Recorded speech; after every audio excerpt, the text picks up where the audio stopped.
శ్రీ సత్యసాయి జిల్లా సోమదేవపల్లి మండలంలో అక్రమ మట్టి తవ్వకాలు యథేచ్ఛగా సాగిపోతున్నాయి. మంత్రి సవిత ఇలాకాలు ఇష్టారాజ్యంగా మట్టిని తవ్వేస్తున్నారు. ఎవరైనా దీన్ని ప్రశ్నించి అడిగితే వారిపై దాడులకు సైతం దిగుతున్నారు. కూటమి ప్రభుత్వం ఏర్పడినప్పటి నుంచి ఇష్టారాజ్యంగా నిబంధనలకు విరుద్ధంగా అక్రమ దందాలకు నాయకులు తెరలేపినట్టు తెలుస్తోంది.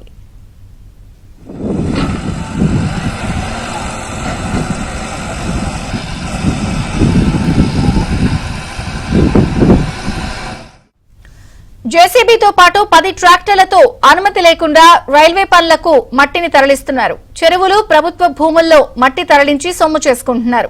నిబంధనల మేరకు ఇరిగేషన్, రెవెన్యూ అధికారుల అనుమతులు తీసుకుని తగిన రుసుము చెల్లించి మట్టి తరలించాల్సి ఉంటుంది. ఇవేమీ చెల్లించకుండా అడిగేవారు లేరంటూ ఇష్టారాజ్యంగా తరలిస్తున్నారు. అడ్డుకున్న ప్రజా సంఘాల నాయకులపై ఎదురుదాడి చేయడం, ప్రశ్నించిన మీడియాపై తిరగబడుతున్నారు.